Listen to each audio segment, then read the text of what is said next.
I was reading the news and I saw this Mark Robinson. If y'all don't know who that is, he's a lieutenant governor of North Carolina, and he's running for governor of North Carolina as a GOP candidate. And a bunch of news came out where basically there are these profiles that they found of him from a long time ago being on porn sites saying the craziest stuff you can imagine, right? And this is my thing. First of all, this is a terrifying and dangerous man, and I know that because he leaves comments on the message boards of porn sites. What?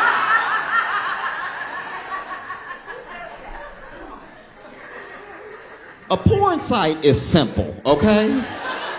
You get in and you get out. You don't stay to chat. What's wrong with you? You're not here to make friends. You are out of your mind. Why are you just on here being with? That's weird as hell. No one I've ever met has been like, oh, well, I can't wait to log on and talk. That's a real sick man right there. That's crazy. And just so you know, Mark Robinson has been endorsed by Trump. Trump would stump with him and stuff like that, and he's been at Trump rallies and stuff. And then, Mark Robinson's a very big man. He's huge. He's a large guy. And Trump called Mark Robinson Martin Luther King on steroids, because I don't think he understands how steroids work. They don't just make you bigger in general. They don't balloon you. You gotta work out a little bit. You gotta do something. Mark Robinson is over here being I think, I don't know what opinions he truly holds. I don't, because, politicians lie and they pretend to be who they think you want them to be. But it seems like he's trying to appeal to the most radical version of a conservative, right? And he has his little taglines, and he gets in with phrases. I think that's why Trump likens him to Martin Luther King, because he tries to put on an MLK-esque voice when he speaks and everything, but he says stuff that he sure his base wants to hear. And he said really horrific stuff about gay people, about trans people and everything. And they uncovered all of these things that he had said on the message boards of these porn sites because his username sometimes was his name.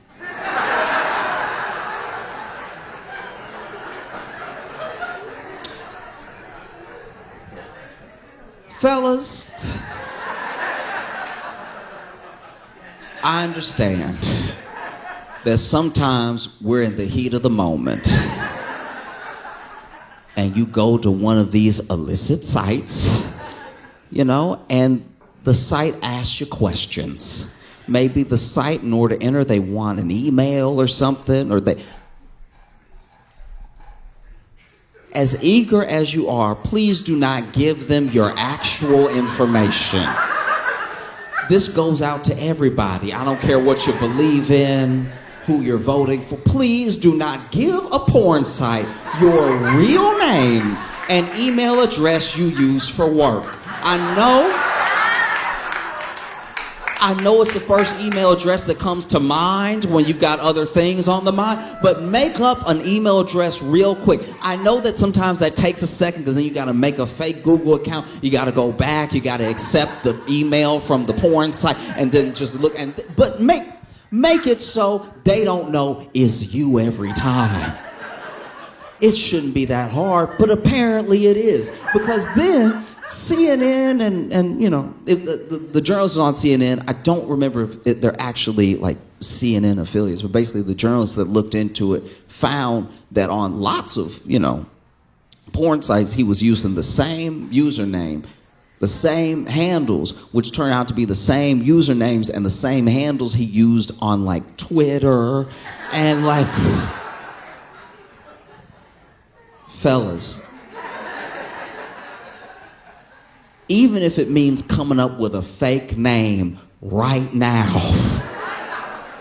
Just come up with something to say in your mind. The fact that he was using his email all the time, but it makes sense. I guess he would use his email because he was using his name and he was commenting and all that. So he probably wanted to get the feedback from what people were saying to what he was saying. Now that I think about it, maybe it was more intentional than dumb. But he said insane things. This dude, first of all, on a porn site, no one is looking for feedback, really.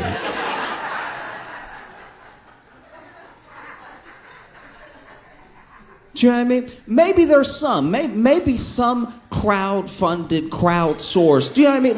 Like I'm sure. Look, I haven't been on OnlyFans, but I'm sure with an OnlyFans, there are people that are like, I made this thing. I hope people like it. Let me get some feedback. This is what they like. This is what they don't like. That makes sense, right? But if you're just out in the world watching whatever comes up, and then you're just commenting all the time, you need a friend. This dude said such insane things. Some of them I can't repeat, but a couple of them I will.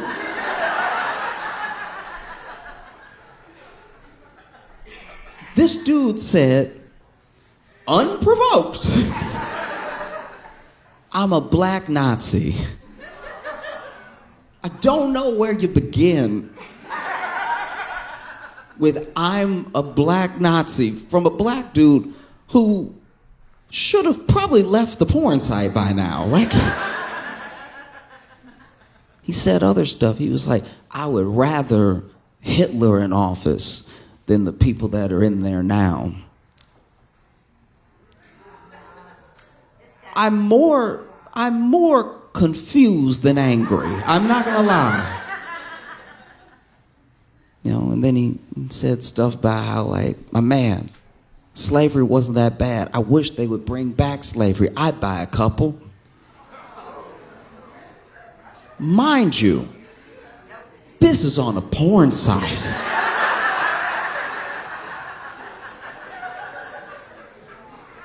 What wires do you have crossed in your head? Does being horny make you angry? What? In what world does that come up? It's very specific. In what world are you on a porn site and then you're like, you know what really needs to be fixed? The Senate.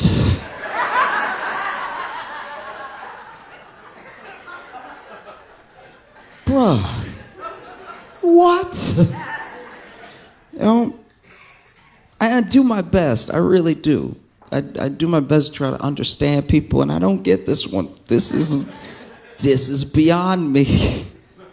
Because even outside of what he said on the sites, it's also some of the things that make him unfit for office are just what he says out in the open. The way that he talks about people who are definitely his constituents. There are gay people in North Carolina. There are trans people in North Carolina. So when he speaks, he's speaking about them and sometimes to them. And he says very sick, hateful things, And just the way that he has this weird, I'm trying to figure out how to say this. I try to love everybody, but it's very hard to love a black man that hates being a black man. It is jarring. You don't even know where to start. And the thing that I think maybe he thinks is that his proximity to whiteness and what the white people around him like will be his safety. And it's not going to be the case. Fundamentally, it won't. Because when you say things like slavery wasn't that bad, I wish they would bring back slavery, I'd buy a couple. Who do you think? It's hard to get to the bottom of what this person is thinking, because it's so crazy, it's like it's one of those things where you look at the state of politics, and it's one thing to lie, and it's one thing to say what you think people want to hear, but it's another thing to be an absolute lunatic and already in office, because he's already lieutenant governor. So governor is not that far of a stretch. And he got to be lieutenant governor saying mostly what he says now, minus the porn stuff. And it's so bad that Donald Trump himself, the dude who would stump with them, this is Martin Luther King on steroids. He doesn't know what steroids are. This is Martin Luther King on steroids. Donald Trump's campaign is even telling him, hey, you may need to drop out.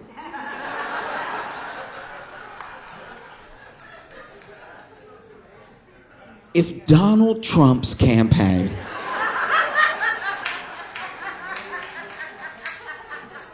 Donald J. Trump's campaign is telling you to drop out, you should probably leave Earth.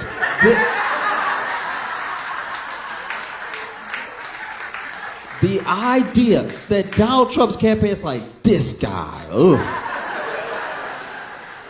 The fact that Trump distanced himself from Mark Robinson, Trump doesn't distance himself from Nazis. The fact that he was like, oof, this is pretty weird, right? You know? Like, Trump didn't denounce the Proud Boys openly. They asked him about the Proud Boys, and he was like, you know, boys will be boys, I guess, or whatever. But you, no. And that's exactly what I mean. Your proximity to whiteness won't save you. You're actually saying and doing some of the same things that the people say and do that Trump didn't distance himself from. But he's getting as far away as he can from your black ass.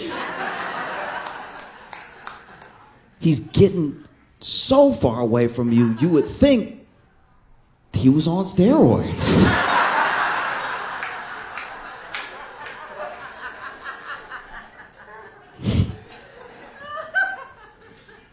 I think a lot about how we think about each other and we treat each other, especially now with like an election on us, you know.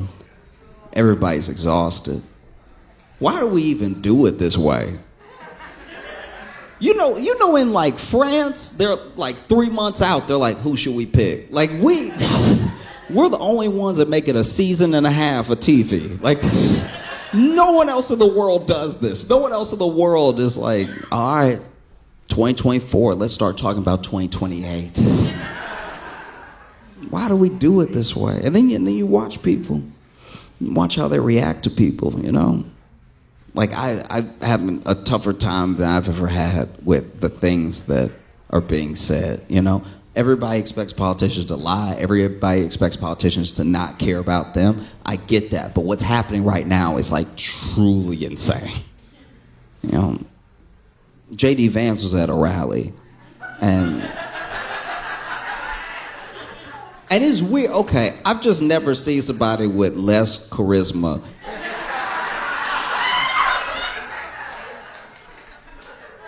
Like, J.D. Vance makes Ron DeSantis look like Ron White. Like, it's... Because when Ron DeSantis was running, I was like, why he's smiling like that? He was just, do you remember his smile? He's right. He's like, it's like it hurt him to talk to people, person to person. Then J.D. Vance got in there and nobody was happy. And J.D. Vance said, you know, they asked him about how he felt about the whole rumor about the dogs and cats things affecting the Haitian community, why they've been zeroing in on Haitians specifically in Springfield for some reason. You know, he's from Ohio and everything like that. And he basically said, like, and you can look this up for yourself if you think I'm being unfair, but he basically said that, you know, this is a Democrat talking point and a point by the media and everything, as if he didn't say it. And then he Then he basically says, everyone loves talking about those Haitians in the community like they came here legally and are doing everything legally, but they were brought in and they were legalized through a process by Kamala Harris that is unconstitutional. So as long as they're here, I'm going to call them illegal aliens. He's talking about the people who did the right thing, by the way. You'll still be illegal. You'll never not be illegal, in my view. That's wild. You can't do that. You just can't, because the law is supposed to be the law. You're supposed to be the party of law and order. You can't just be like, nuh-uh, that's not...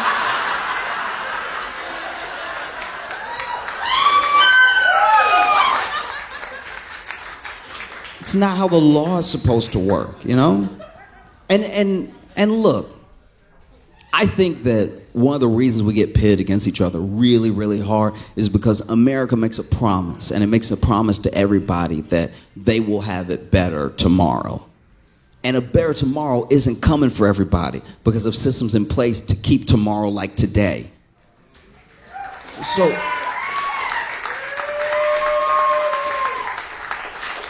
So when I see Donald Trump at a rally and he says they're coming from Africa, they're coming from the Middle East, some of them are coming from Asia. These people are coming to our country, they're poisoning the blood of our country, and we have to get them out. I don't just think about people of color. I do think for a second about white people from the past, right?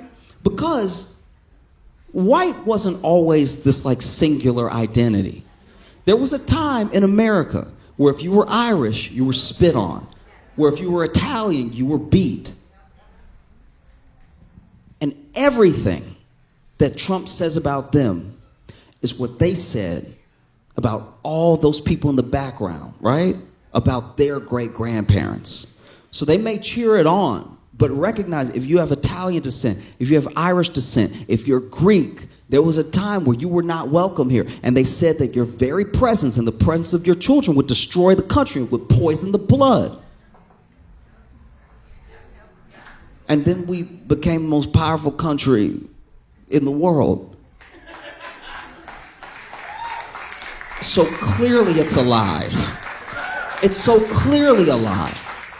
Do you know what I mean? And I'm not saying this as if I'm like, don't even have a program, open borders, just let everybody come in, spill it. The thing that they are painting, sometimes it's not even what's happening in the area. And look, I'm going to tell you right now that I think that there should be a fair and legal and simple process for becoming a citizen.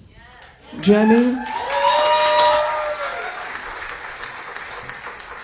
And I think that having a process is not un-American. Having a process is not cruel, right? But there has to be a process.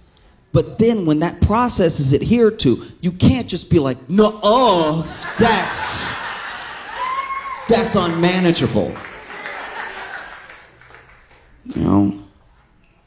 That's wild to me. I have friends who, one of my good friends is Italian, first generation Italian, and he's a bit older, and he tells me stories of what it was like for his family, right? And so much of it was based around fear. These Italians are coming over here, and they're gonna ruin everything with their good food.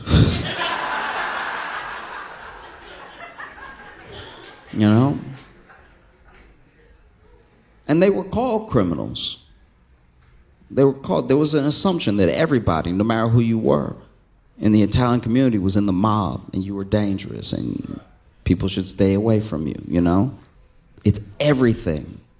It's every single thing that's happening now. I'm not saying that there's no possibility of having an immigration problem. I'm not saying that it's not something that needs to be addressed. I'm saying the rhetoric that you use when you talk about people is important. No matter what you do when you build policy,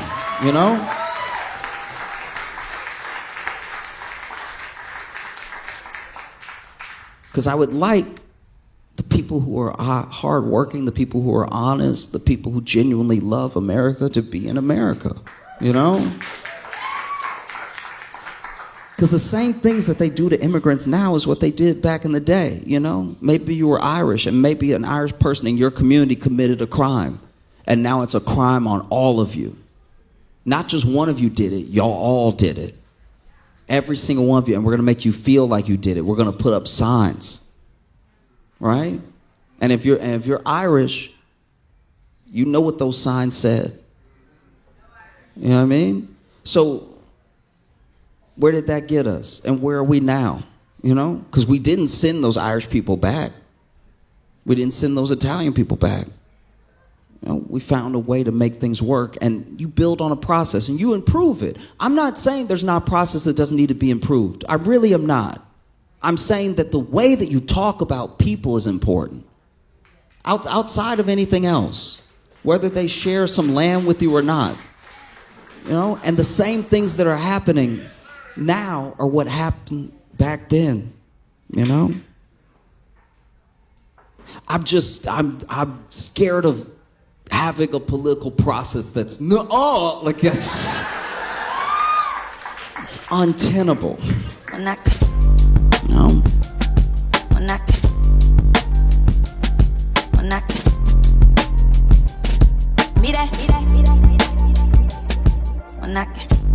Hey friends, I'm going to be hosting The Daily Show again this week, October 7th, 8th, and 9th, Tuesday through Thursday. And I want to take a quick second to say thank you, because the last time I hosted, my very first time, so many of you tuned in, you told people, TiVoed if that's still a thing. So many people watched that we actually set a ratings record. And that was really, really special because I love Daily Show. I love all of you, and to be able to bring those two things together, to be able to set records your very first time doing something is special, but to do it with you was incredible. I look forward to bringing these Daily Show shows to you this week and the video, because you're already watching.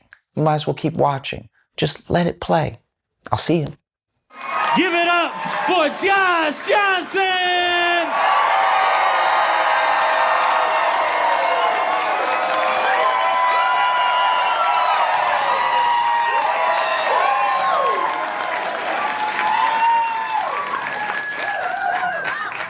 I don't know if y'all have seen, but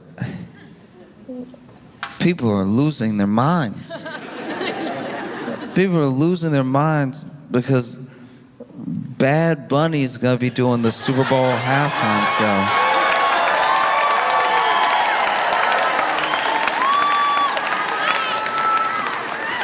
This is incredible. The level of upset.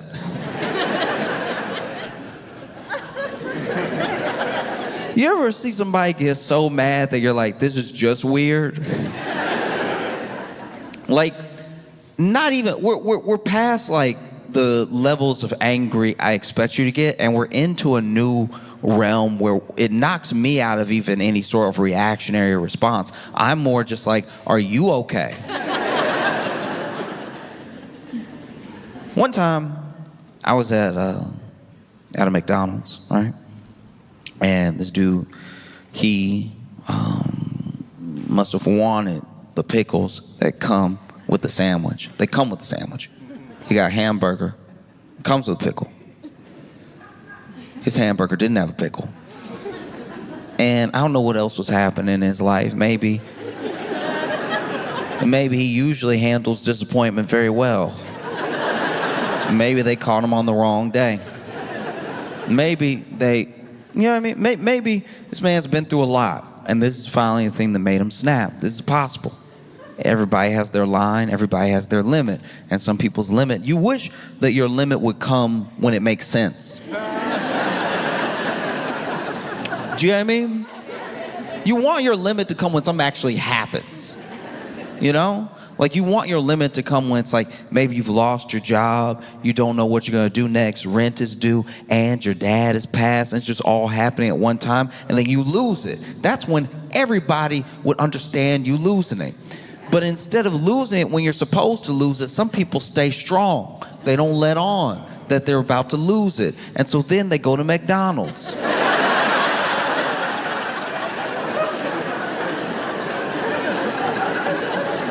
And they order a burger. And then they realize that burger doesn't have a pickle, and then all the injustice in the world comes out all at once in this McDonald's. And so now you're screaming in front of a bunch of strangers because you don't have a pickle. And we all know that you don't have the pickle, not because you opened the sandwich to check, just in case you were like, hey, is the world fair today where there'll be a pickle on my sandwich? No, you know there's not a pickle because you ate half the sandwich and you haven't hit pickle yet. And so you finally open the sandwich, just give it a look. Be like, maybe this is a slippery one. Maybe this pickle's sneaky. You know, they supposed to put it on top of the cheese before the bun, maybe under the condiments, but maybe this one, maybe this one's sneaking in there between the meat and the cheese. Who knows, right? And then you open the sandwich, you realize you've had no pickle. You realize you've been looking forward to pickle this entire hamburger, and it was never gonna come. It was never gonna come. It was never gonna come, just like your job isn't coming back, just like... No, it's all coming back in real time. It's like the pickle is almost this unintentional metaphor, like the pickle is missing the way your father is missing in your life because he's gone now. And so you just start letting it all out. It just comes out. You start screaming at someone behind the counter who is 17. Just someone who is beginning their life. Someone who has the whole world ahead of them. And you used to have the whole world ahead of you as well. But then life happened and it came at you so fast you weren't sure what you were doing when you were doing it. And so now at home you have somebody that you're married to that like y'all are almost like strangers passing in the hallway, and you have 2 kids but you don't really see yourself in them at all. And so now you wonder if maybe you were too hard on your dad and you wish you could tell him that, but he's gone. And so is the pickle. The pickle's not in there. The pickle is supposed to be here, right? And that's why you end up screaming at this 17-year-old at the top of your lungs to the point where people are recording you on their phone, which is never great. Your life never gets better after that. That's never the beginning of something wonderful. It means you're probably about to lose the next job before you even get it because you've lost your job and you're gonna apply for more. You might even apply here. They won't hire you. But the next job you apply for, they're gonna look this up. They're gonna put your name in Google, and then this video will come up of you screaming at this 17-year-old that you accidentally called dad. And that's a tough part about not snapping at the right time. If you had snapped 15 minutes ago at home, everybody would get it. Somebody might even hug you. But now you're in McDonald's and they're just calling the police.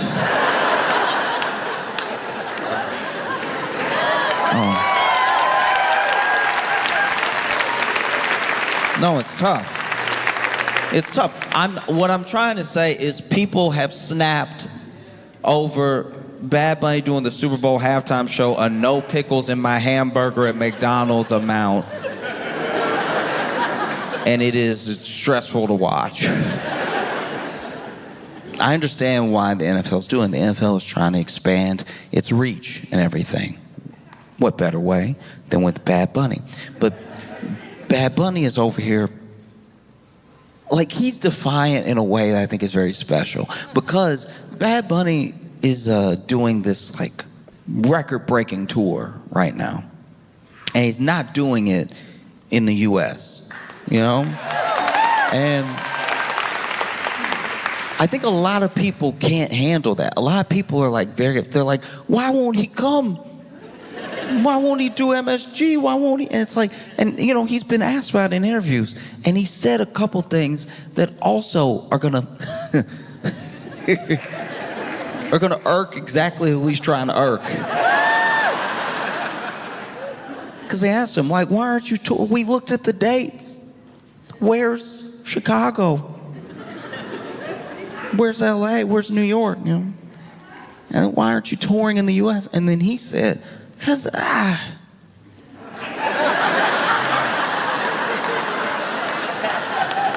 it's just not necessary.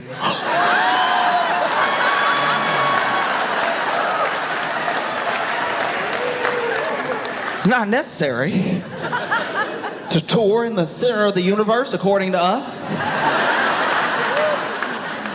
Not necessary. Ooh, that was a gut punch. Not necessary. Ooh. Don't worry, I'll be making plenty of money around the world. You know the rest of the world. Like literally. They had other people ask him. And he was like, hey, look, I don't do shows here right now because I don't need ICE hanging outside of my shows trying to do some sort of sting or something like that. I want my people to be safe and everything. In fact,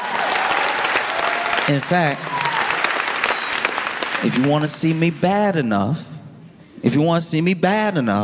I'll be doing a bunch of shows in Puerto Rico. You can come to Puerto Rico. And plenty of people were like, Puerto Rico? Where's that? Because it's actually terrifying. It is like bone-chilling scary how many people who live in the U.S., like U.S. citizens, that don't know what land the U.S. has. It's like, I don't know what civics class or what, is it just geography? How are we failing the youth and the elderly? Like, it's like, because it's not like you can just blame it on the kids. Grown people also don't know. This is crazy. All right, look, just bring it up to speed, okay? Real quick. And I'm not judging anybody because I might even have the dates wrong, okay? But in 1898, at the end of the Spanish-American War, America got Puerto Rico. So already, territory, Puerto Rico, right? 1917, Puerto Ricans gained U.S. citizenship. 1952, Puerto Rico became like a sort of commonwealth, which I guess a lot of people miss because like we don't have a king or we didn't have a king or like whatever, but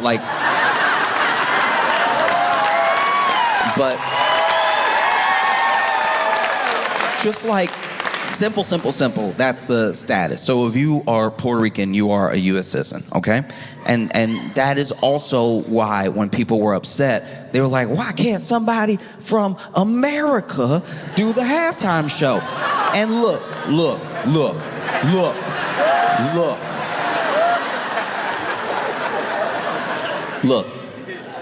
Listen to me. The people screaming that are coming from a very specific place. They have watched the Super Bowl religiously, and the last few years have watched it get blacker. And I understand. After Kendrick, they were like, it's black now. Is it finally black enough? You blacked it. You did it. It's been blacked. All right? That's enough. It's been black, and I watched it. I didn't get it. But it was black, and you had it. Can we have one? Because I don't think you're going to get blacker. So it's got to be our turn again. And they thought, surely, their time was coming. You know? After Kendrick, next one got to be... You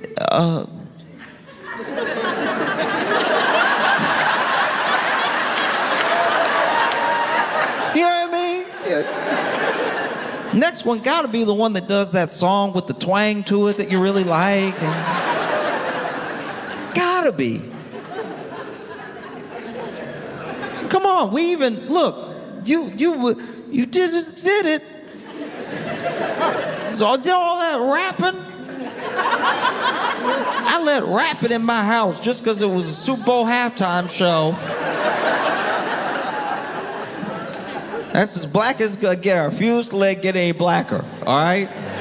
These people were like, it can't possibly get blacker. And then they were like, all right, I'll raise you no English.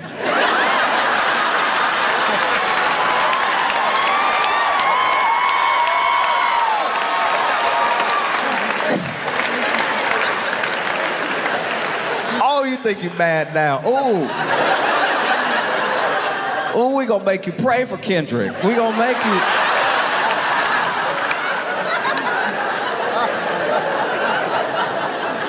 Ooh, Kendrick, please hit us with some symbolism. I don't even understand what's going on now.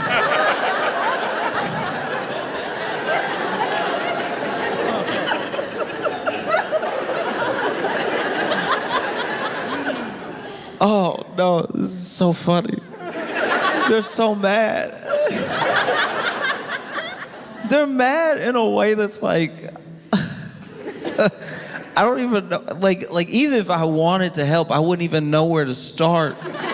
Because what are you so mad about? It's like, because it's Super Bowl. It's Super Bowl.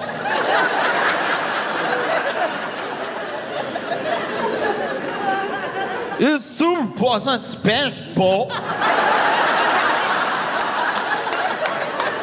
It's Super Bowl.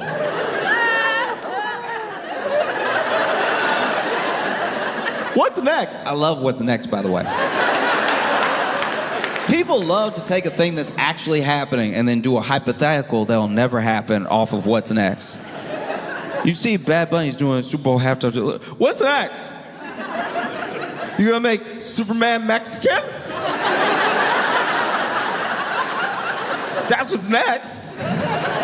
That's definitely gonna happen. What's next? What's next? You know what I mean?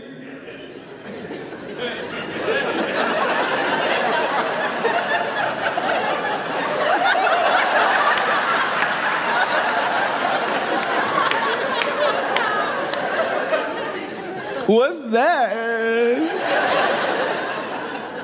Because it's scary. It's scary, you know? You watch the Super Bowl halftime show, these people might, by accident, learn some Spanish.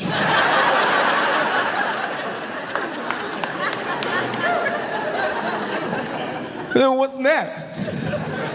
If I learn the Spanish, what's next? If I learn the Spanish, what happens then? Because if I learn the Spanish, then when people are speaking Spanish, I'll know what they're saying, and there's no way they're saying anything nice about me.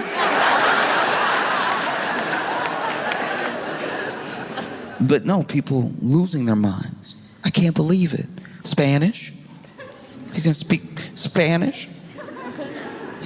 I'm gonna have to sit there and listen to somebody sing and rap in Spanish? I already had to listen to rap.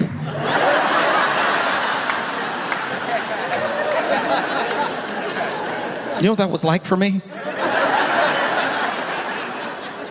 You know what that was like for me to hear rap in between the game I bet on? I'm gonna have to sit there and listen to somebody Spanish. I'm gonna have to sit there listening, watching the Super Bowl halftime show to Spanish. I'm gonna have to sit there with my guacamole and my chips in my lap, listening to Spanish. I am gonna have to sit there while I eat the tacos that I Uber Eats to my place, listening to Spanish. The idea that I could have a deluxe crunch wrap and have to listen to Spanish is crazy. Not in my America. Spanish? Are you serious?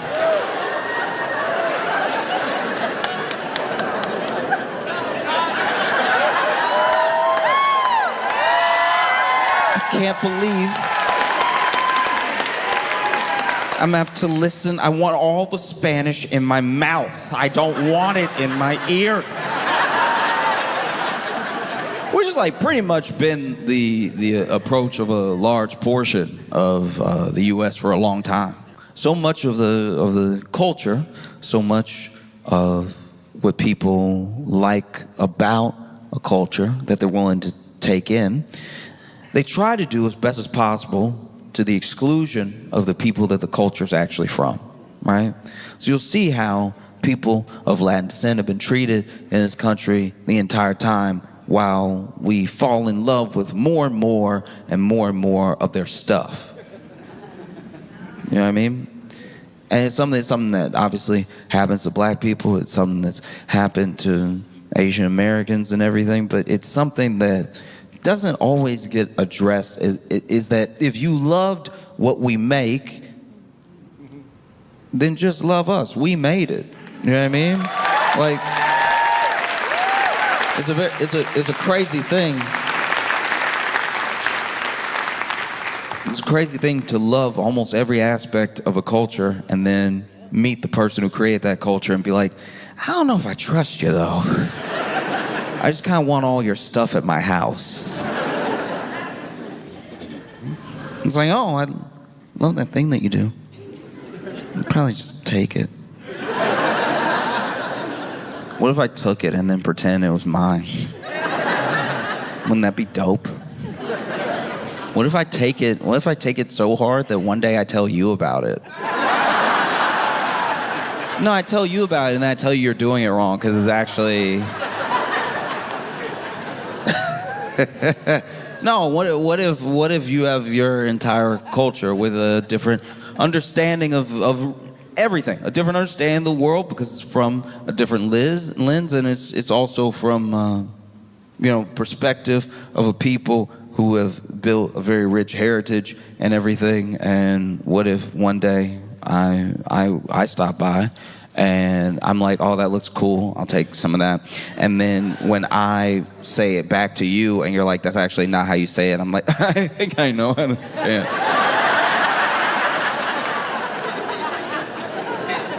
All right, I'm very familiar with the Latin X culture, all right? Huh. Please, that's sweet of you to try to help me, but I'm well-versed. Oh. Thanks.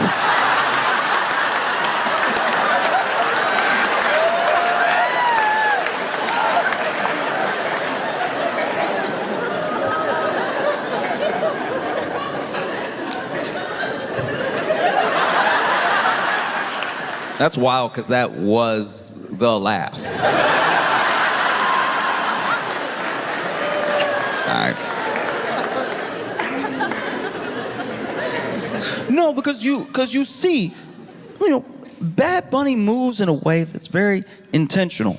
And he has the loyalty of his fans and his people because of how he moves. Because there are plenty of people that truly, and I'm not saying this from a place of judgment, I'm saying it just from noticing. There are people who truly forget where they come from as soon as they get success.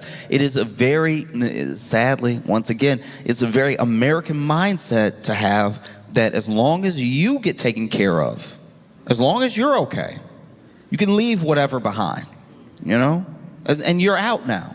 And you're out, you made it out. And then you start to rationalize in your head, well, if I made it out, then people just have to do what I did to make it out. I'm not special. And they'll be able to take care of themselves. And then all of a sudden you're gone. And there's not a real building of community. There's no upward mobility for the people around you. You just up and went, right? And look, it's also a very hard thing to do to try to bring everybody with you. Plenty of people have gone bankrupt trying to do so. You see us like, and I've done it from time to time. I'm not innocent of this thing. So once again, I'm not judging. But you see us with entertainers and athletes, we'll judge them for like going broke quickly. And we always make the assumption it was because they made stupid decisions. Maybe they bought one chain and then we're like, well, they were out here buying chains and so now they're broke and so. But more often than not, what happens, and what a lot of people don't talk about, what a lot of people don't give them credit for, is one of the reasons that they went broke is that this new money, it's a lot of money, but this new money tried to bring everyone with them at the same time. We're not able to set up systems for everybody to succeed. And so then everybody was broke in like 5 years' time.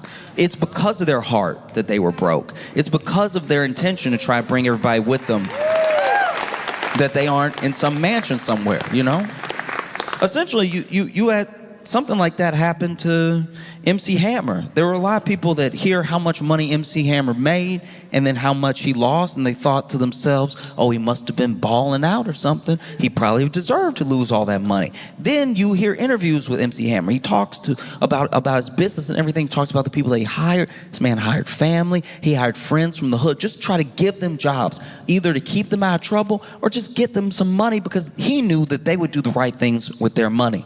But he's one man. He's one man, and eventually you can't have all these people on the payroll. You can't have all this money going out when not enough is coming in, when not enough is coming back, and so eventually you do lose everything. So it's an admirable thing, and it's a smart thing to say, hey, if you want to see me, come spend your money here. Come to Puerto Rico. You can come do the shows. Anybody can come. We'll have a good time here. You know?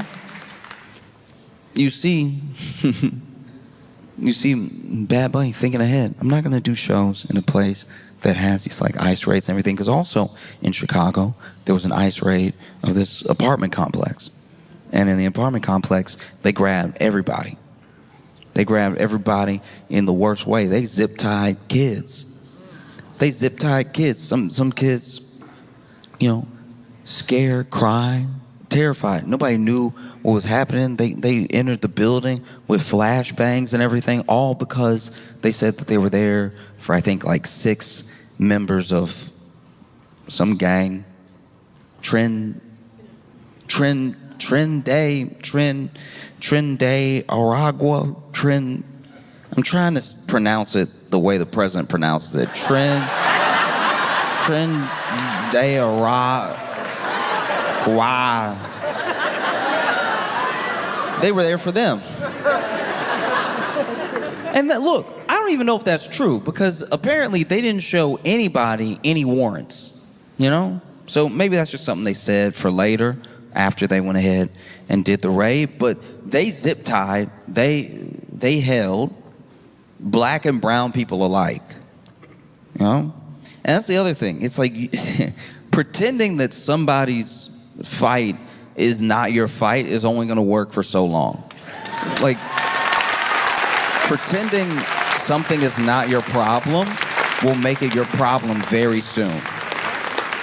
Because already Supreme Court has pretty much ruled that ICE can profile so they can grab who they need to grab, right? And it's like, okay, well, what does an American look like to the people who are grabbing people? You know what I mean? Because, I don't know, I feel like I have some pretty good diction. But I could probably still get zip ties. You know, if we're going off of looks, it won't really matter that I'm like, sir, please, I'm an American citizen.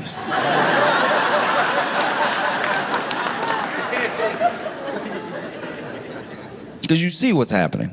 You see what's happening now with ICE in Chicago. You see what's happening even with the announcement that Bad Bunny is going to be doing the Super Bowl.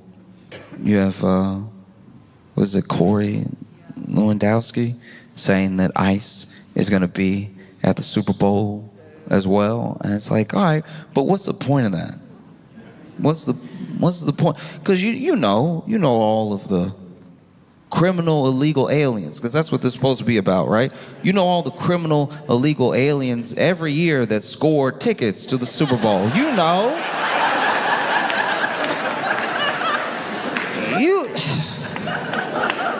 You can't swing a stick without running into a criminal illegal alien with Super Bowl tickets.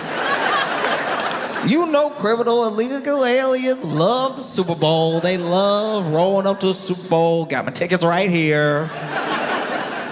And no other form of identification.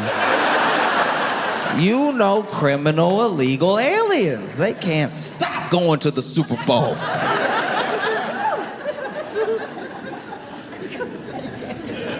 In fact, every year I'm like, when are they gonna do something about these criminal illegal aliens enjoying the game while I'm sitting at home because the tickets are like $10,000 just to see. Can't stand criminal illegal aliens having all the money. And using it on the Super Bowl. That's an irresponsible purchase. You're not even supposed to be here, Mr. Criminal Illegal Alien, and you going to the Super Bowl instead of hard-working Americans that can't afford to go to the Super Bowl. And we should know that, like, no one is coming to save us in that way.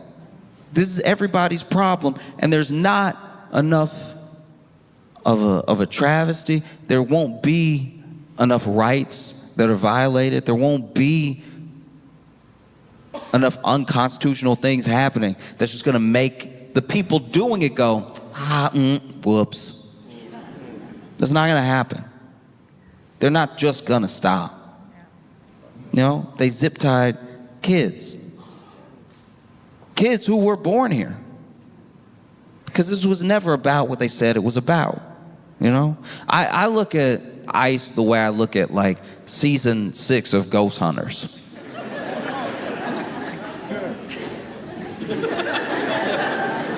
You're looking, but you're not gonna find what you're looking for because you made it up, you know?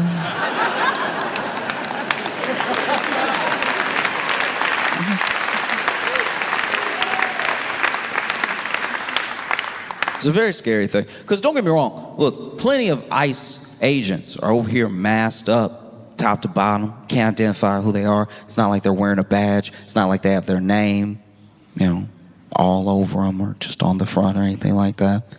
And some of them clearly built like stormtroopers.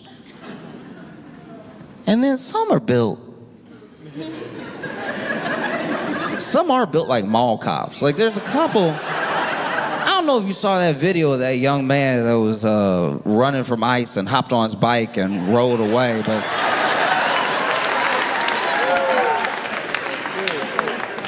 at a certain amount of running, you have to accept that you didn't catch the person. And as someone who had friends that got into trouble, I've watched my fair share of mall cop chases. And these mall cop chases, you know, I don't have them on my phone. They're from memory. They're up here. But they usually start a similar way. They usually start with, what's that? What'd you say to me? And then, just far enough away, they say it again.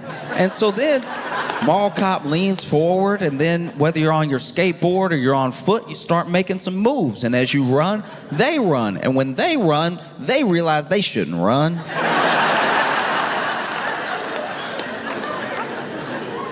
It's a battle.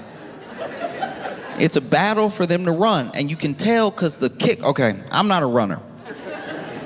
I'm not an athlete in that way, but I'll tell you right now that like, okay. When you watch runners, when you watch like, you know, like a Usain Bolt, like an Olympic runner, and they start off and they have, you know, a foot up and everything, got the foot up, the hands down, looking up, and then I don't know why they put the butt up. You see where they put the butt up, and they're down, but then they're like, ugh. I know this isn't true. I knew this isn't true, but when I was little, a friend told me that they do that so that they can fart before they run. It's clearly not real. But he's like, no, you don't want that air getting out and it knocking you off course. It didn't sound true when I was 7, but I did believe it for like 2 years. Because I was like, they do it every time. I don't know. They, you know, get down, they get up, they do that thing. I'm not doing it right. They do that thing. And then they fire off the gun, and then they're like sliding at first, and then they just shoot off. They're running so fast, right? And when a mall cop starts to run, it's similar but different. Because he will do this, but that's because he almost fell.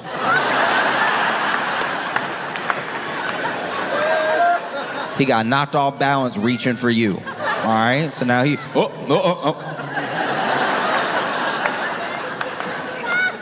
And then he does like kick up a little bit. That is a fart.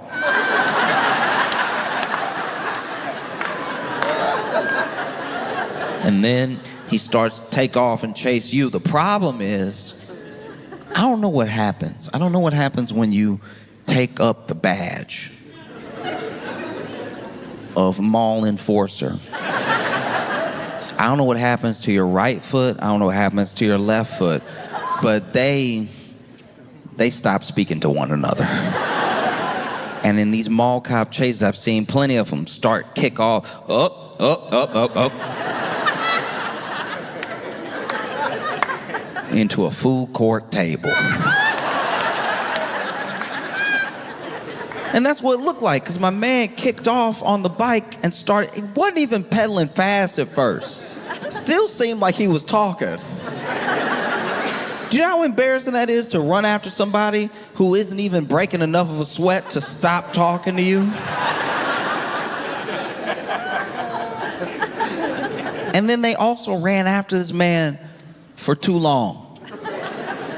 At a certain amount of somebody getting away, you gotta just let them get away. The clip became more embarrassing because they kept running. I'm like, now he on the bike, now he pedaling. You didn't catch him when he was pushing a bike. You're not gonna catch him when he's on a bike. There's a huge difference between those two things. Pushing a bike, he all encumbered. He gotta figure out when to like throw the leg over and everything. Now he's on the bike, he's gone. He's gone.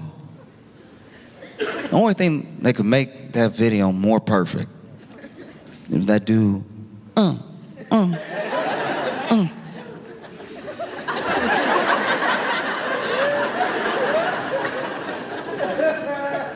And he pedaled all the way to the Super Bowl halftime show.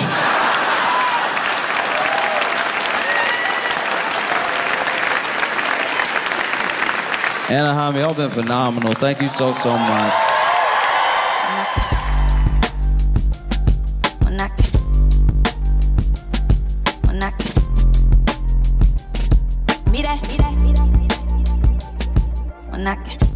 I mean, this tour is special to me, and it's the first time I'm able to really do what I want to do and move how I want to move as far as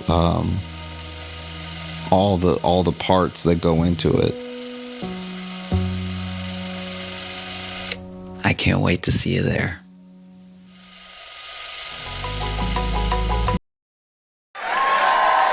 You ready for your headliner? You've seen him on The Daily Show all over YouTube. Put your hands together for Josh Johnson!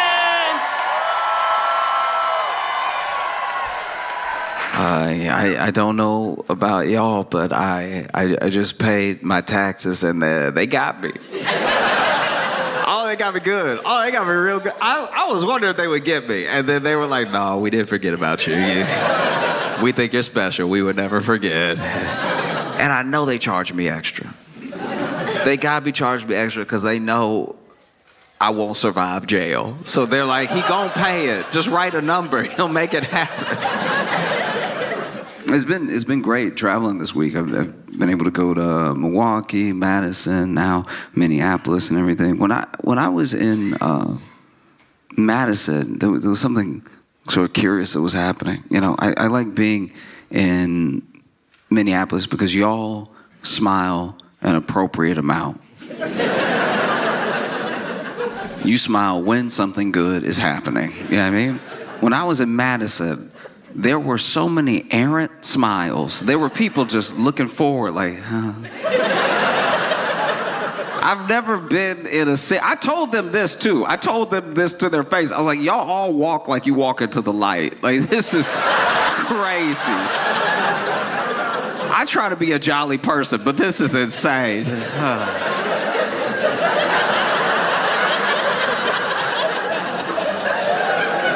Nah, man, what? It was wild.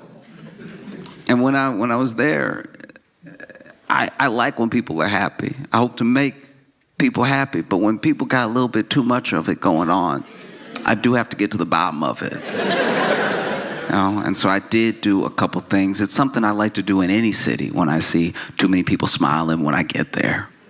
I immediately go to that city's Yelp. Because I'm like, there are problems here somewhere. We just have to find where they are. You know what I mean? Not everything is a 5-star experience. Not everybody gonna give a 5-star. And it didn't take long. I found a 1-star. I won't name the establishment, but the review simply said, their old fashions taste like barbecue sauce.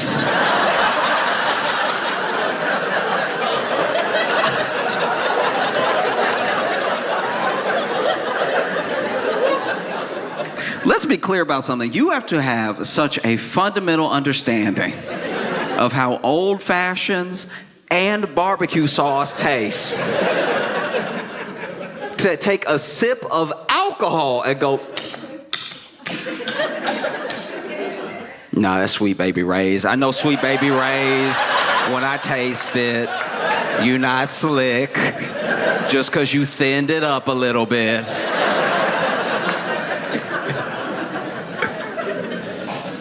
Oh, it's tough too, because when you're dealing with some of this happiness in different places, you wonder, did y'all get taxed? Do you know what I mean? They must have skipped over y'all if y'all so happy all the time. And I think sometimes taxes feel extra difficult because when you pay them, you feel like you're paying them for everything that happens next, not to pay for the life you were living up until that point. Does that make sense? It's like when you pay rent, you're paying rent to keep living there. But when it comes to taxes, you're mostly paying for everything that already happened, that you already enjoyed or didn't enjoy, depending on the city. And I think that if you got something back with your taxes, let's say you pay your taxes, they give you that tax return and everything. You can read all the numbers, why they say you owe what you owe or why you got back what you got back. And then they list next to that what they paid for with it. That might make people feel a little better, you know? Because we don't know where our tax dollars go exactly. So then something happens and you feel like you're paying for that and you're like, this isn't what I paid for. And somebody should tell you, oh no, this isn't on you. That's not, that wasn't your money. You know what I mean? Like paying taxes as part of a country feels like when the bill comes and you gotta split it, but you only got wings.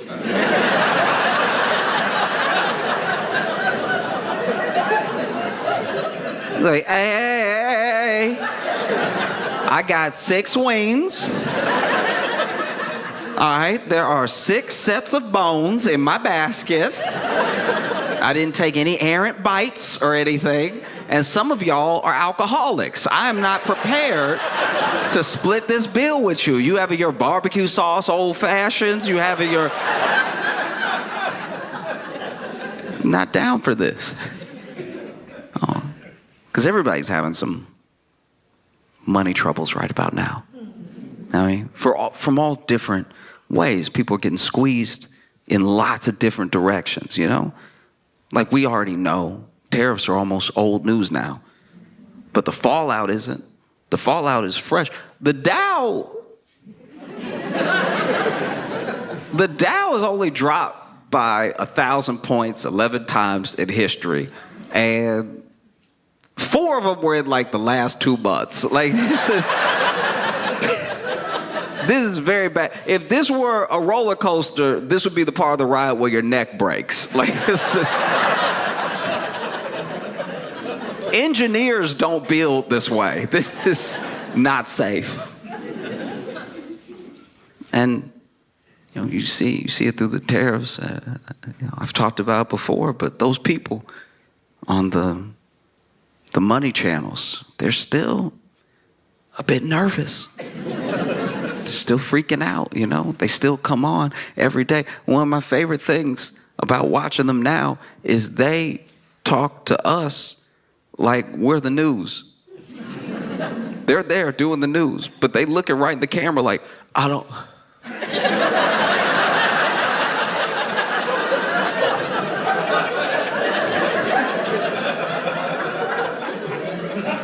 What y'all think?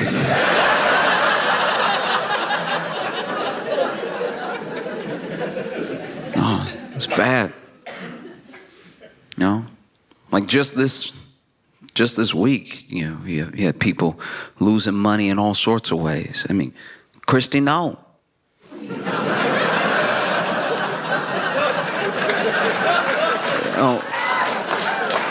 Christy Nome was at a restaurant, got her bag stolen, right?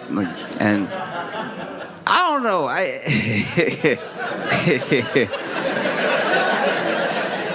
it is wild, okay, because then you have to, okay, I'm trying to figure out how to put this. Okay, so then when you report your bag as stolen, right, and you gotta list the contents of your bag, you know, her bag had her driver's license in it, had her passport in it, she had $3,000 in cash in her bag. $3,000 in American dollars. $3,000 in cash. What you doing, Christy? That's $3,000.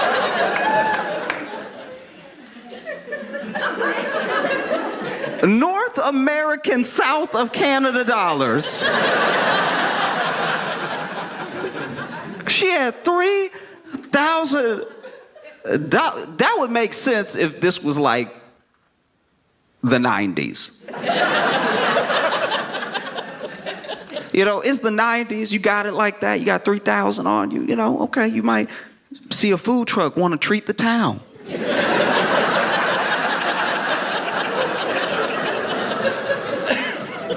$3,000 in cash in 2025. $3,000 in the year of our Lord Apple Pay.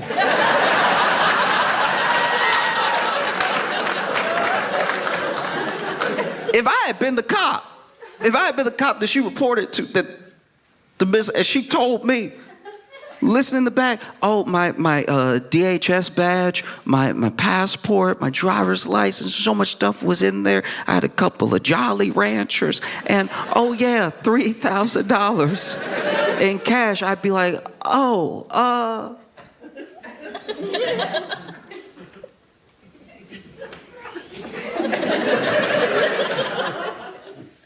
do you rap or something? Like, why do you have that much cash on you? No, she had $3,000 in cash. But the kicker for me was she had a bunch of blank checks. I don't even have to, yeah. You still write checks. In 2025, you just got that blank check on you just in case something pop off, and $3,000 in cash isn't enough. This is the most prepared to be mugged individual I've ever seen in my entire life. That is insane. You already got $3,000 in cash. Imagine you pull up on Christy Nome, you're like, give me everything. And then she's like, here, you about to walk away. And then for whatever reason, you don't know why, you just feel led for one moment. You look over your shoulder back at her, and she got a pen.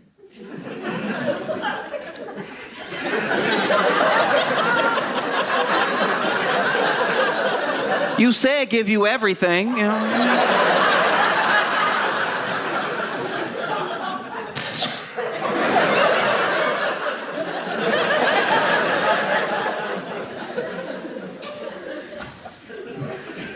A bunch of blank checks.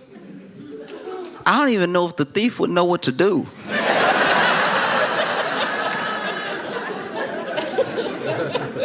Like, there used to be whole departments dedicated to check fraud. And now it's like 2 dudes. People are not writing checks like that anymore.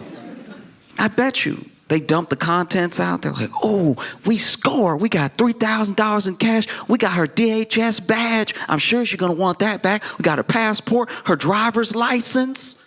Oh, we got everything.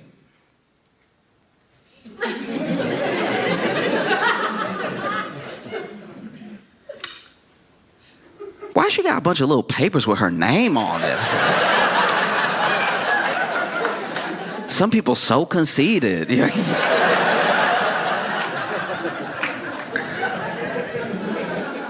No, because I had an incident happen to me when I was in college, where I left for the break, and when I got back, the RA, resident assistant, comes up to me as soon as I get back on campus, and she's like, hey, I'm gonna walk with you to your room. Now, you could get in trouble at the school I was in. It was a dry campus. You get in trouble for like having alcohol in your room, or like if they found anything. Sometimes if there was even a whisper of something in your room, they'd at least want to check it out. And so I didn't know if maybe somebody had said something. I lived in my own room. I had my own like dorm room by myself. And so I was like, I know nothing should be in there that I don't know about, unless maybe I left it unlocked. Somebody put something in there. I don't know. So I'm kind of freaking out on the walk to get to my room. And then I go ahead, I open the door. And before I open the door, she's like, okay, don't freak out. And I was like, that's not how you start. It's the least helpful way. She's like, don't freak out. While people were gone on campus, there were a series of break-ins, and your room was one of the ones that was broken into. All right? Now, this isn't like me being like poor me, but everything I had is everything I had, right? So I like the stuff that I left there, I have one of everything. All right? And same for the stuff at home. And so I'm opening the door thinking like, oh my gosh. Like, I don't have money to replace things that might be missing or broken, you know? So I open the door, and my room is trashed. It's like fully ransacked and everything.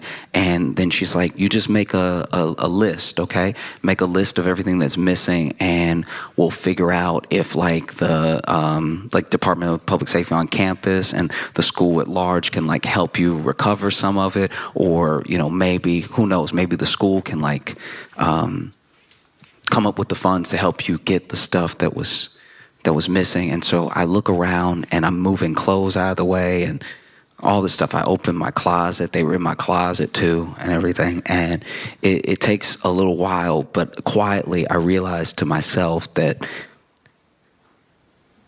they didn't take anything. This.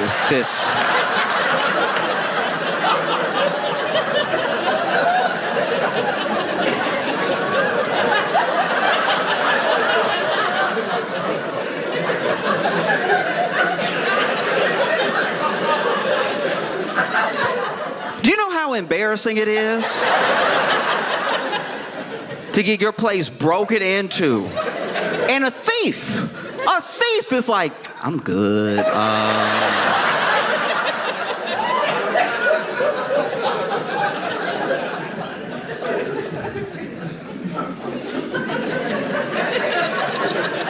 What do you do?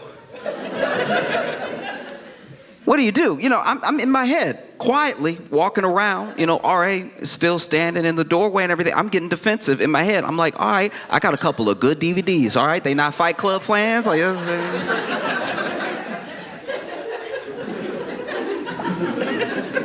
no, I got a PS1. I know the PS3 is out, but I had a 1. They could pawn that. You know, they don't even have imagination. So finally the RA is like, so, anything? And I was like,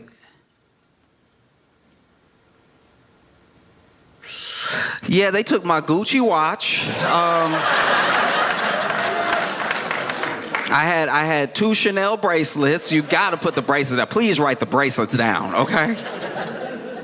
and I had about $3,000 in cash. You know?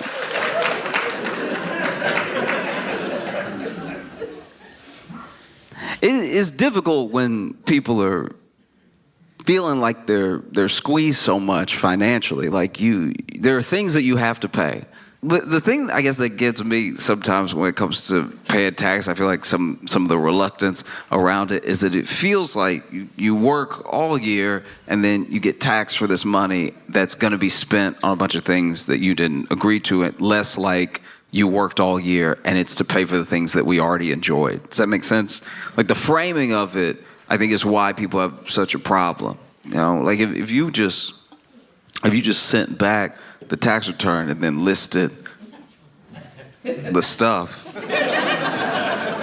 Yeah, I mean, we might be like, oh, I didn't know that I kept the bridge open. That's good. That's pretty good. I use that bridge every day. I'm glad it's not in shambles. That's fantastic news.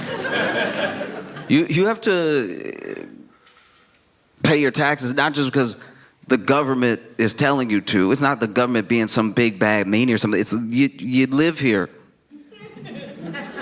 And you use the road, so maybe chip in so that it doesn't fall all the way apart, you know?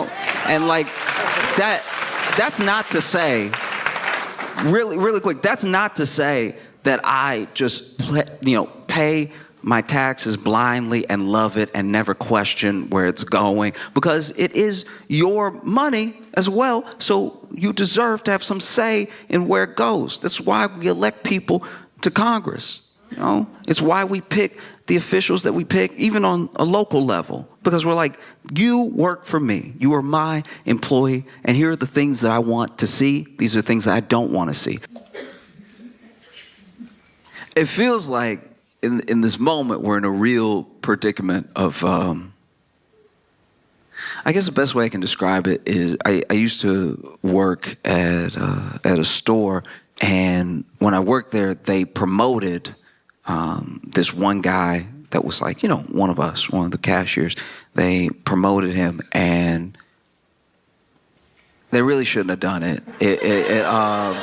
They clearly weren't paying attention. Like I was barely a good employee, and he was worse than me by far. And they promoted him. I was like, that blows my mind. And I wasn't jealous. It wasn't like I wanted a promotion. I felt like my duties to my level of commitment were right on par. Like I was like, let me stack the grapes. Let me stock the shelves. Don't ask me to do more, and I promise not to do less. Okay.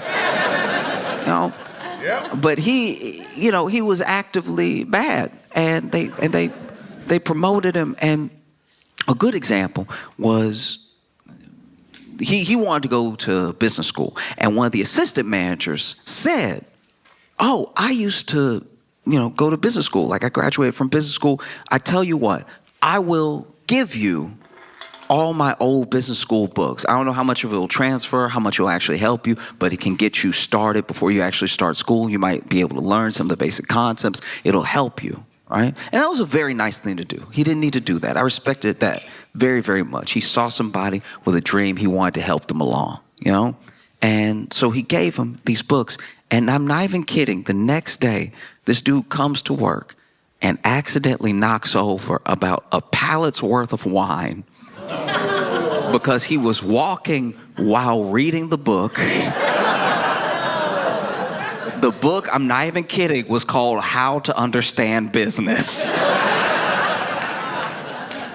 And this is who you promoted.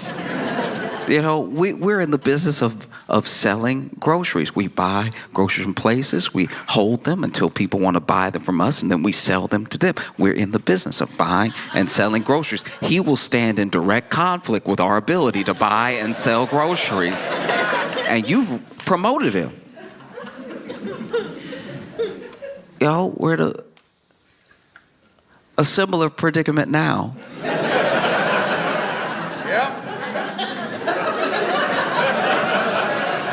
As a country, we're in a similar situation because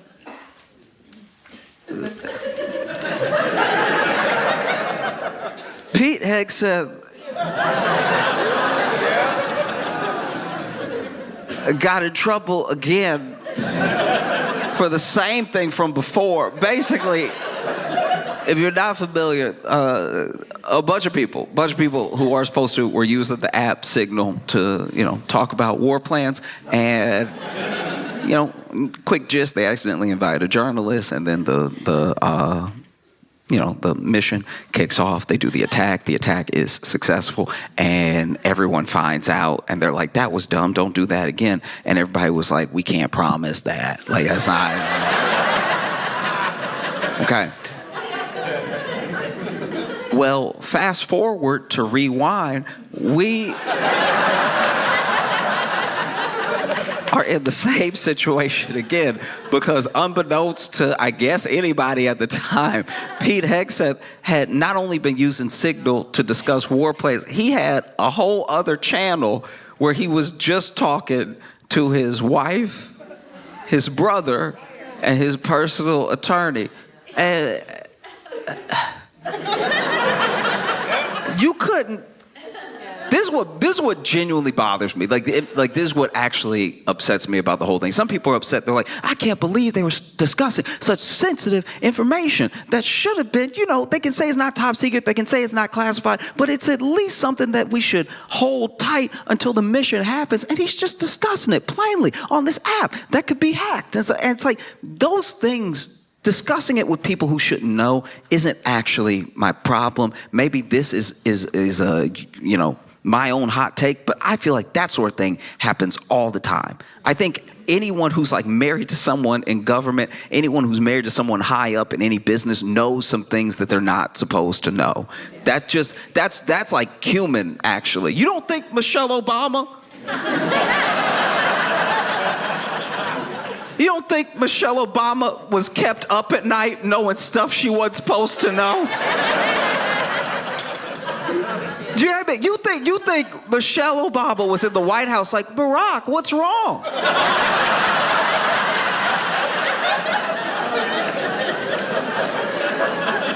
And then Barack was like,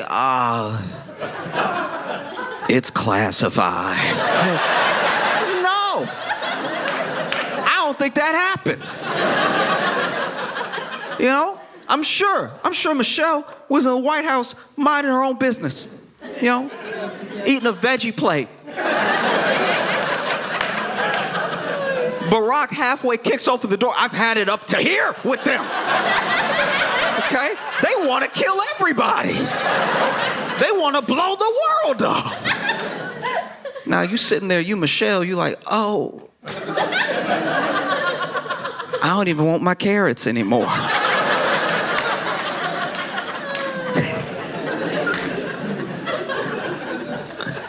Oh, no. The thing that bothers me is that Pete just couldn't be professional, and wait for an hour till he got home to tell her in person. Like, just do it the way people normally do it. Walk in the door, be like, you won't believe. Like, that's the way you do it. But when I pay my taxes, I do get upset when I see it blatantly being misused. Like when Pete Hegseth is supposedly building a $40,000 studio in the Pentagon to do his makeup before he goes on TV. I'm like, that, if even $1 of that is mine, I'm very upset. Like, I'm not saying I'm the whole 40, but like, that's so insane. Secretary in the makeup room. Should he be at war? Like,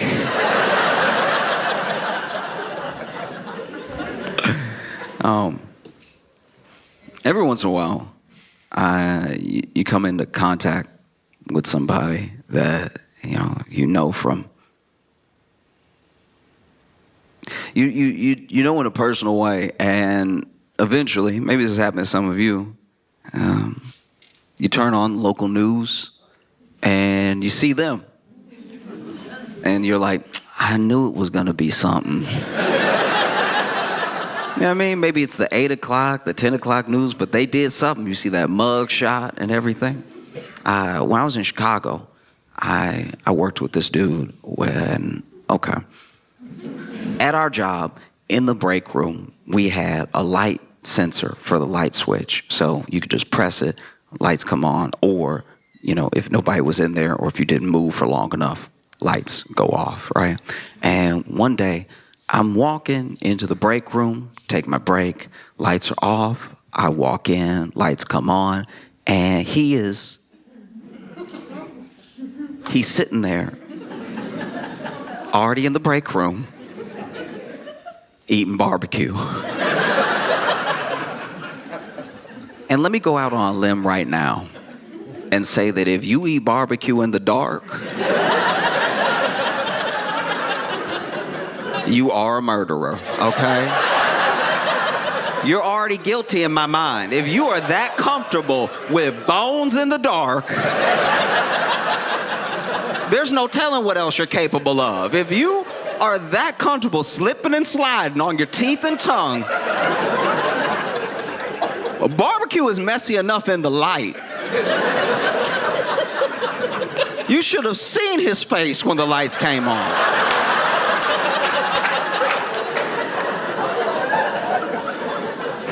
It was insanity. And then I walk in and he not even, if it were me, and that happened, because I try to put myself in his shoes. I try to be empathetic. I'm like, okay, let's say you eating barbecue in the break room on your break, right? Kind of a heavy meal for a 15-minute break, but to each their own, you know what I mean? You go be sleepy when you come back, but I want everybody to enjoy their life. So let's say you're eating barbecue in the break room, and you are somehow doing it so still.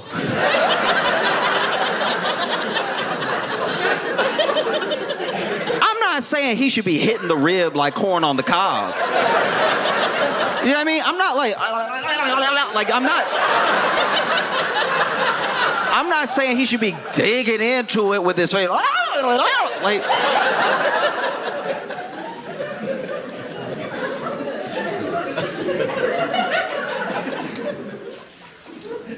in case you're wondering, that is, at least in my mind, the sound you make when you eat barbecue in the dark, like that. If you eat barbecue in the dark, you don't eat it like the rest of us. The rest of us chew like civilized people, but if you in the dark eating barbecue, you are wilding out. You're doing whole other sounds and effects that the rest of us don't do, you know?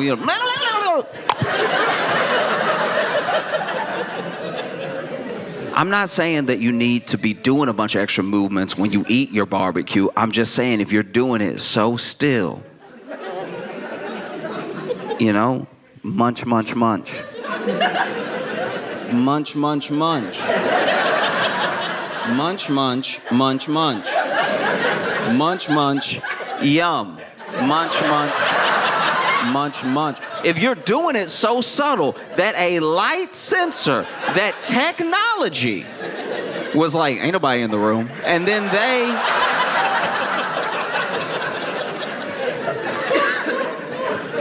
decide to shut the lights off on you, and you still did not feel led to change the conditions of your meal. If you were eating barbecue in the break room and then the lights go off and you're like, that's even better.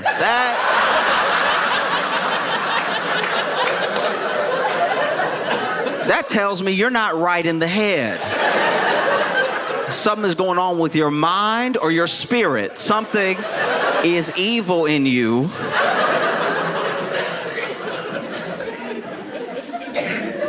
Munching away. And then you think to yourself, oh, what if someone walks in?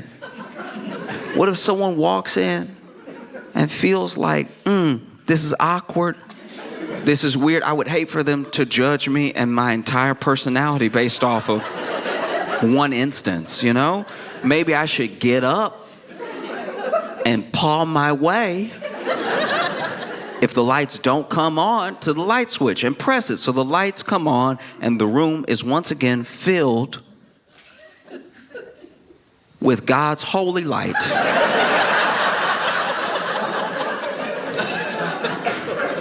I even tried to extend that olive branch and be like, you know what? He probably didn't want to get barbecue sauce on the switch. You know what I mean?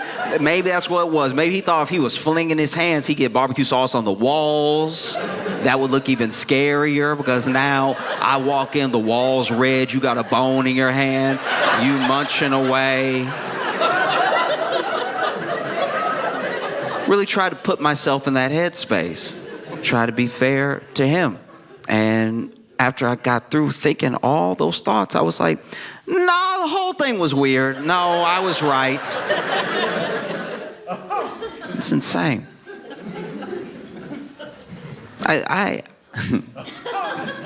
Okay. Side note. I left that job, right? And one day I was catching up with a different coworker. I was telling them what happened. Right? I was like, hey, I was super weird. Like I get in there and, you know, he'd been in the dark, so he wasn't fazed. It wasn't like something just happened and I walked in right after or whatever. And they were like, oh, you know what? I didn't want to tell anybody. But the same thing happened to me. Which means on a different day, this man was eating barbecue so gentle that he lost the light again. And this dude, okay, so look, so my coworker told me, they were like, no, okay, so when I walked in, that light, I think, was genuinely broken because I walked in and it was still dark. Like it didn't just come on because I swung the door open, right? So we at least know now he didn't turn the lights off on himself. Because I did worry about that. I did worry that man took his break, went to the break room with his barbecue, knew what he was about to do, knew how unchristian he was about to behave, set the barbecue down on the table and was like, nobody needs to know. But yeah, so apparently there was a problem with the light in the break room, and they were like, yeah, but when I walked in, he was eating the barbecue, and I'm pretty sure he was choking. Which would make you feel bad for him for a second, until you really put yourself in that situation. Because if you walk in to a dark room, you assume nobody's in there. And the sound of someone choking on barbecue in a dark room does sound like a demon. It does sound. If you walk in and start. No, do it real quick. Close your eyes. Close your eyes real quick. I want everybody to close your eyes. Close your eyes. Close your eyes. Close your eyes.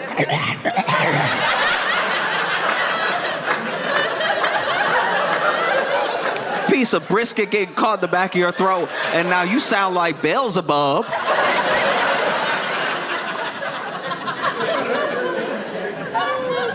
No. And so then when the light from the door spilled in, they saw him. And they couldn't really make him out. Because they were kind of blocking the light themselves, just standing in the doorway. And they said that they just saw him, like, eating in the corner. Which, why are you facing the wall? I forgot to mention that. That happened to me too. He was facing the wall. It's already dark. You don't need to worry about being seen. But he's facing the wall going.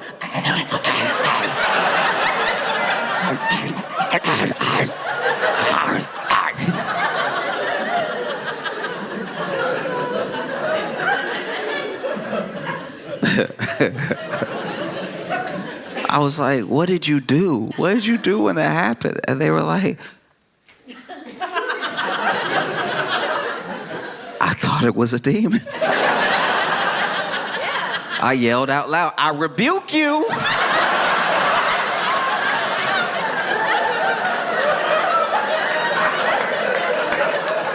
And then I closed the door.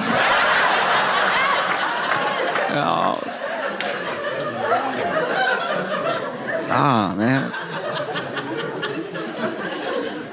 So then, I'm chilling in my apartment in Chicago and watching the news.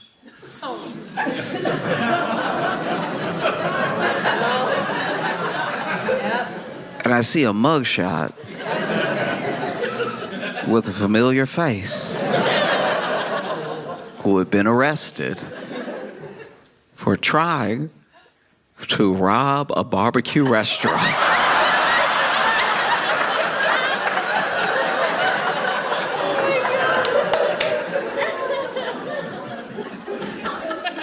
It's especially tough right now because I think people are getting squeezed from more angles than we thought was possible, right? It's like, wages aren't increasing, jobs are hard to come by because of layoffs. Some of the layoffs are like the seasonal layoffs when, companies restructure and everything, things that we're actually used to. But then some of them are people losing their jobs in government. Some people are losing their jobs in the private sector in place of potential like AI advancements and stuff, all while you have the tariffs going on. And I truly believe that some of it is preventable. Obviously, there's going to be ebbs and flows with every economy. There's going to be ebbs and flows with every country throughout its history of how rich it is or how markets fluctuate. Some of these are unforced errors, and some of these are things that just happen, but it's all happening at one time, And I think very basically, I wish everyone could agree on it, but we're not there yet, that just by being human, just by virtue of being alive, you deserve access to basic necessities, the most basic of things, right? And especially if you're working. If you are working full time and you're still struggling to get the basic, we're talking about food, water, and shelter. We're talking about the most basic things.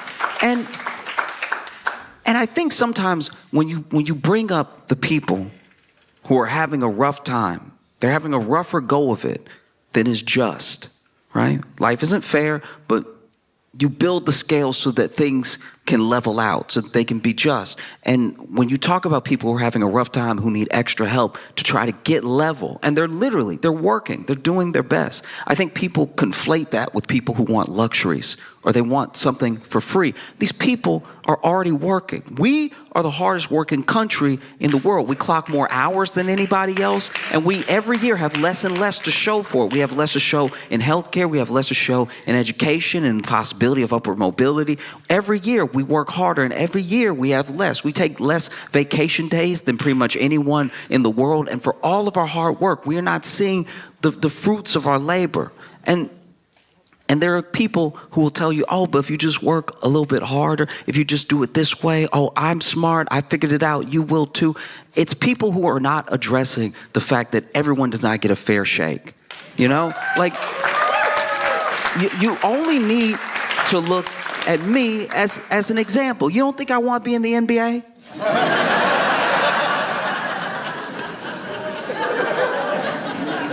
I did everything that I was supposed to do. I ate my greens. All right, I shot the ball. I did the running. I did everything. But trust me, if I show up to an open tryout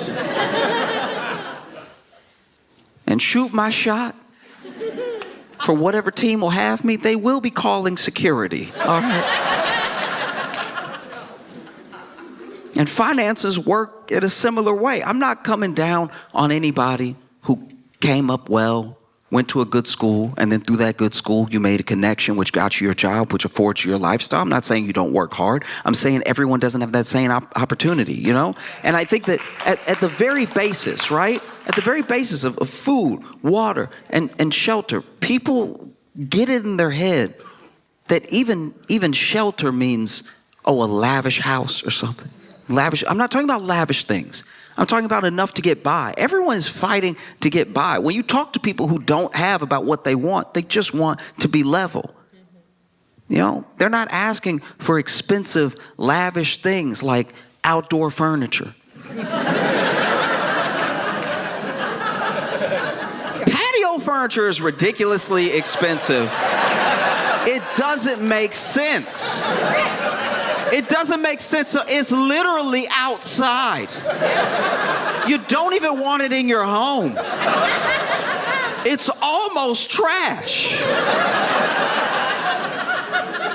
I don't care how comfortable it is. You literally let it get rained on. You know, you buy it from a store and then you bring it inside for a second just to take it out to the backyard and leave it there. And it's too expensive. It's crazy. In fact, when the outdoor furniture is inside, that's when you know it's bad. When I was living with some friends in college, their lawn chairs were the chairs. And I was like, we in a bad situation. We're not doing well. You got the patio furniture in front of the TV. We about to die tomorrow.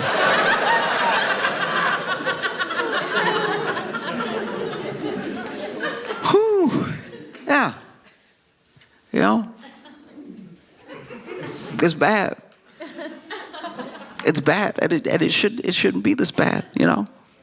You work, you pay your taxes, those things should come back to benefit you. And it's still, that there's a narrative that's going on that's got all of us really going after and arguing with each other.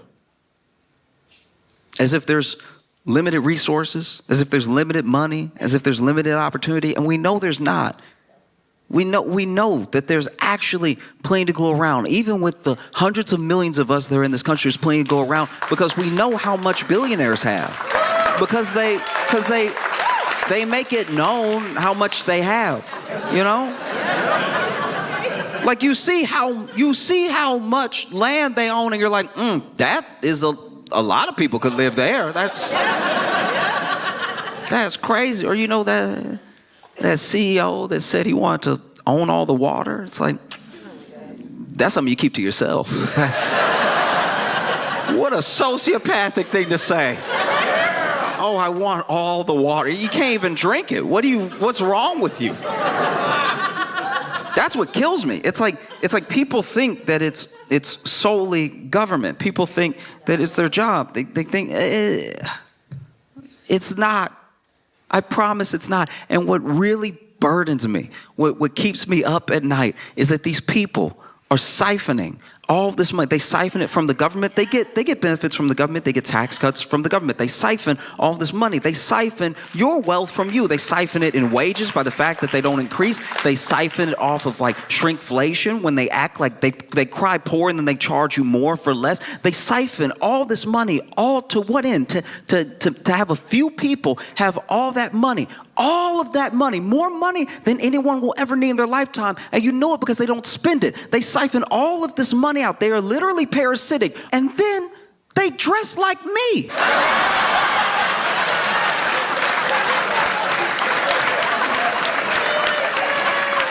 That's so crazy. You have all the money in the world and you look like me. What are you doing? That's so crazy. Oh, it doesn't have to be this way. And I know sometimes you can feel powerless, especially when the big thing is happening, when the big thing is just going, you know. But it does, with a movement towards any action that is based in the people's wishes, it has to come to fruition in any instance. And you see it all over the world. You see people rise up in whatever form it takes to make their voices heard. And it's still very much possible. I know that there's a narrative out there that you're like a cog, that there's nothing you can do, and that you might as well just scrounge up as many pennies as you can to get by, and that'll be the best you can ask out of life. You know, It's to the point now where even people who cross over that $1 million threshold, they enter that tax bracket, they still feel that way.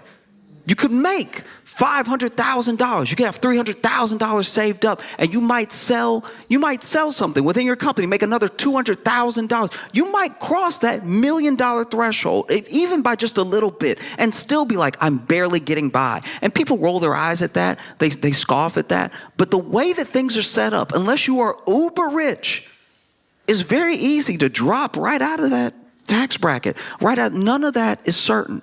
You know, small business owners, some of them could be considered millionaires, but they'll tell you, they're like, my actual business and the people that I care for, the employees that I employ that depend on me for their benefits, for their livelihood, it's like we are month to month, all right? So this structure doesn't end at just taking care of yourself.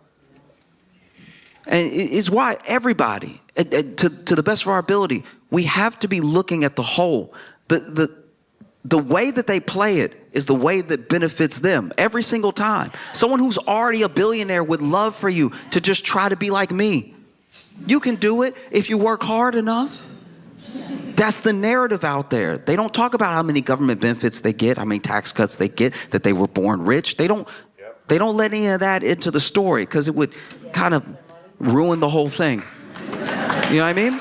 So, you know, it's literally, it's up to you because we're already there. We're already in a place where I don't see how things are just going to get better by themselves. People are putting burritos on layaway. That's insane. That's so crazy. There are apps now that they come to you and they're like, hey, we'll let you finance your lunch, dog.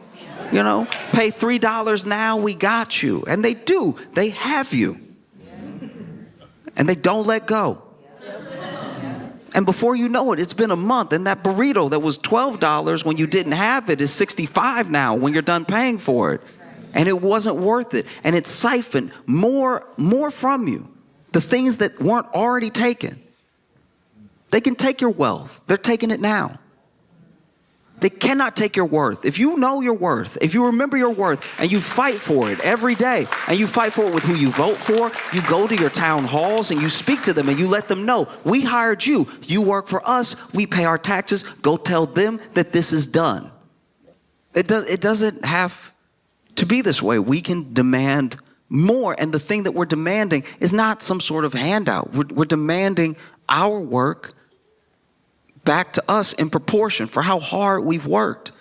These people believe, they genuinely believe that they built this company up by themselves as if there's some idea truly as a self-made man. It's like, even if you built a company and you ship the things to the people and they love your product and they want more of it, and you think you're such a genius, there are people driving that truck. There are people packing up those packages. And then there's the road that you didn't build.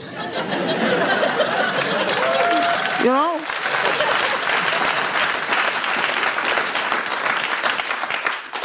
In what world should it be like this? That's crazy. And then the narrative gets put back on us that we deserve these pennies, that we deserve such a small share of the thing that we helped build. Look around. Really look around when you walk around your city. Really look around when you travel. Wherever you go in America, no matter who you are, we built this. We built this together. We built it. And I'm not even saying that these like titans of industry don't hold a part in it. I'm not discounting someone having an idea and through ingenuity bring it to fruition to the point where they employ people, to the point where people depend on them. But there are responsibilities that come with that sort of thing. You know, I wanted to start a candy company, and I was like, nah, I'm actually going to be a terrible boss. I'd be a terrible boss. You know, I'd be in there in the candy factory eating all the chocolate, making myself sick. And then when people come to the factory to look at our chocolate, they'd be like, the boss is in the bathroom throwing up again because he's a child that can't stop himself. And that's why I didn't start a business, because I was like, you know, there are other people that are better at it. It's tough. You know, you shouldn't be put in a position where you got to put barbecue that you eat in the dark on layaway. Like that's